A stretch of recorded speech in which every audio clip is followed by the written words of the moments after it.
You're cold, Dodong? Yeah. Oh, I'm good. Hi guys, welcome na naman sa panibagong video. Sabado po ngayon. Nandito na kami sa sa sentro. Galing akong part-time, pinick up ako ni Ruth. So ngayon, bili kami ng chicken tsaka tinapay sa market. It's raining.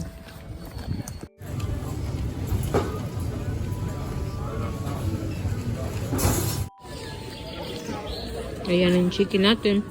Si Ruth kumakain ng sandwich. Masarap talaga itong chicken doon. Ito yung kumbento dito guys. Oh. Nasa tapat lang ng church namin yan.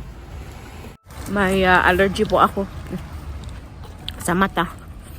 Makati yung mata ko tapos naluluha. Pero hindi siya pula. Pero ang sarap kamutin kasi nga. Ano to guys? Pollen allergy ba?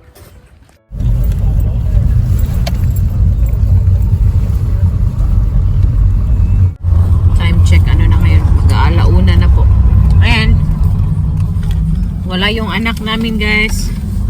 Wala si Ana. Andun na naman sa lolo't lola kasi manunood sila ng musical. Yung Youth Rose dito. Sikat po siya dito. Sa mga bata. Si Youth Rose. Okay.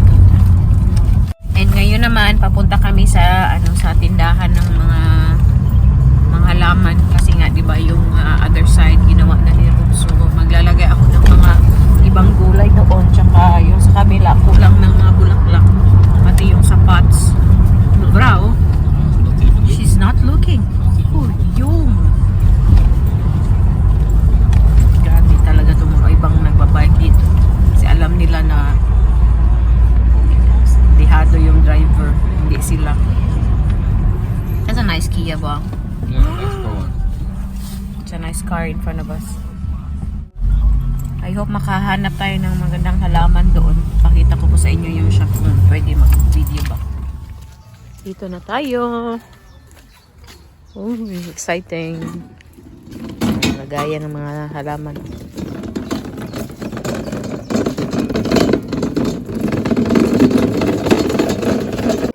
The gate opens really slowly. Ayan na yung mga halaman guys. Oh, let's see. Get bees. That ones. This is for to cover the bottom. That's with smell, more smelling things. With scent, you mean? Hala, uy, ang dami guys. Pero unahin muna namin yung mga gulay. Let's go to the vegetable part first, bang. May pa tayo, buyog. May bubuyog pa.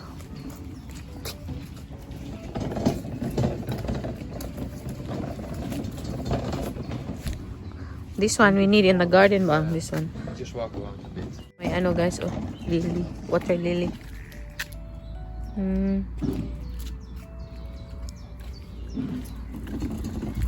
It's like a small intra-town. The dome, this one is also very nice. The wisteria. In the spring, it's really beautiful. That's really for claiming. It's a vine, yeah. Nice roses here. Ang ganda ng mga kulay ng roses dito. Wala, may yellow. Yan. There's yellow rose here, Dodong. Yeah. Moy. The one I have is pink. And I think white. May pa. Peach. Nice. Let's see if may lemon dito, be. Hanap tayo ng lemon. This one, Dodong, oh. For the pots ba. It's more like hanging plants. Yung mga lavenders andoon. Malaki pala dito. Oy, it's just in our town and we never came here. I never been here also. Si Ruth din. Hindi pa siya nakapunta dito. Ang laki. Oh my God, it's so big, Papa. It's so big. Yeah, I buy a lot of things. Yeah. If plantita ka, this is a happy place for you. Grabe. Waan, can we get those? Well, peach peren voor Anna. Yeah, you don't want apple bang, apple tree? I was really thinking of getting an apple tree. But where we do it, because it needs to grow in front garden. Ja, dat mag. Yeah, in the back garden, but it needs. I think it needs really like light and things like that.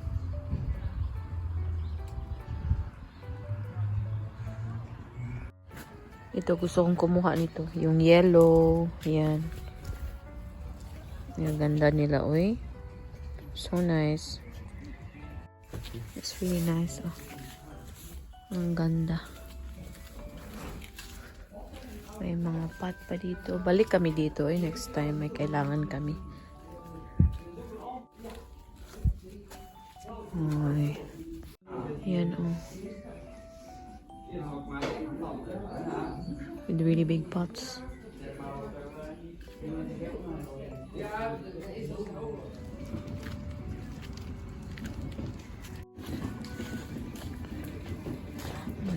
Bayad na kami. Yan, bayad muna tayo. Dami na.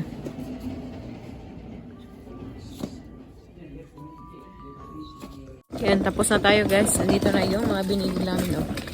Kay Ruth. Andito sa akin. Uwi na tayo. Balik tayo dito pag ano. May budget na naman ako. Kaya hindi kami makabili ng marami kasi nga walang masyadong spaces sa sasakyan ni Ruth. Baka mamatay pa yung hindi pa makarating sa bahay. Patay na yung mga ano ko. Mga halaman ko, char. Wow! Happy po ako. Kasi finally, makakapagtanim na ako ng maraming bulaklak tsaka yung mga gulay-gulay. Ang next na project ko is mag-greenhouse. Gusto ko ng greenhouse. A few moments later. Yan ha, tapos ko nang nilagay yung mga gulay tsaka yung additional na strawberry. Andito naman, ito lang yung dalawa yung nilagay ko. Kulang pa pala tayo dito. So, lagyan pa natin ng ibang bulaklak dyan. Tapos, yun sila. Ito sila. Doon ko ilalagay sa yung mga nakahang na yan. Tapos, yung ano pala yung mga puti na mga stickers. Tanggalin din natin yan. Sagwa, tingnan. Tagal na yan dyan. Hindi pa nakuha. Yan, may ano pala kami. Oh. Yan, may mint. Tapos, may ano din tayo. Thyme. Yan, nabasa pa ako guys kasi umuulan, di ba? Pero gusto kong ilagay na sila kaagad para hindi ako maabutan ng ano ba, katamaran. Kain muna tayo. Okay. Yung mga kapitbahay namin nakaset up na pala doon sa labas guys. Kasi nga may ano kami, may yung birth face ang tawag dito. Parang party or get together ng mga kapitbahay, mga bagkakapitbahay ba. So, hindi ako nakagawa ng lumpia. Supposedly, gagawa ako ng lumpia ulit, pero wala mong masyadong time these days. Yun. Yun, dyan kami mamaya, guys. Yan yung ano namin para sa party. May mga ano na, oh. Yan, mga neighbors namin nag-barbecue na ata sila. So, punta na din kami. Yan na yung suot namin, guys. Party. Sige, alis na kami. Punta na kami doon. Yeah.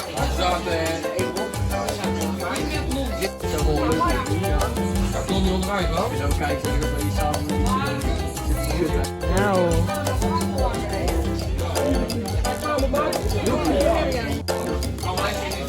Ano, may menu pa kami, oh. Yung nagsiserve mga ano din ang anak ng mga kapitbahay namin.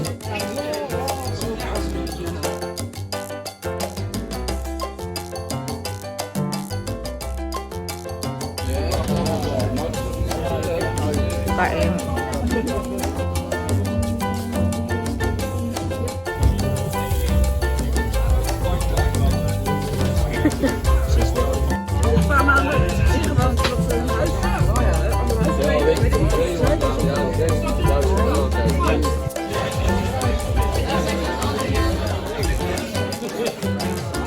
Hi guys, so pumasok lang ako para makapagpahinga, no? Kasi yung Dutch na party talaga, kailangan nakatayo.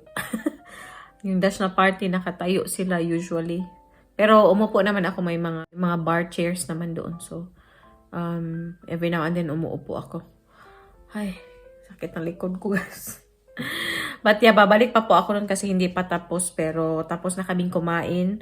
May ibang nagdala ng mga pagkain para i-share sa ibang neighbor. So, ang cute po. Maganda yung ganitong, para sa akin, maganda yung ganitong yung mga event ba. Kasi napapractice ko yung Dutch ko. Tapos, nakakasalamuha namin yung mga kapitbahay namin. Yun, okay talaga dito yung neighborhood namin, guys.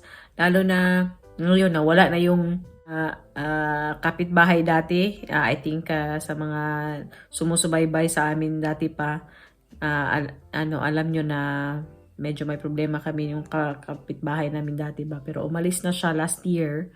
So may bago kaming kapitbahay na babae ngayon. So happy po kami kasi nga nakakatulog na kami na maayos sa weekends. Kasi alam nyo naman dati, di ba? Pag weekend talaga, basta Friday, wala na, guys. Kinakabahan na ako niyan kasi nga grabe na yung music ng kapitbahay hanggang the whole night. Tapos ang ingay-ingay nila. Basta happy po ako na okay na ngayon. And ngayon nakakasalamuha na din namin yung mga kapitbahay namin. Nakakachika kasi nga busy yung mga tao dito, no? Palaging pag nagkikita kami, greeting na lang. Wala talagang chika ba? So yun, maganda yung ganitong activity na nagkikita talaga kami ba. May ibang hindi nag-join, siguro may mga appointment or what, pero mostly sa mga kapitbahay namin nandito sila ngayon. So sayang wala si Ana, hinahanap nila si Ana. Bakit nasaan yung anak niyo? Pinatulog niyo pa? Natulog. Ay, tulog nga. Sa lola. So anyway guys, yun na po yung ating pa-video, no? Si Ruth andun pa, balikan ko pa doon. Maraming salamat sa panonood and kita-kita na naman po tayo sa susunod na video. Maraming salamat. Doy! Mush mush pabush!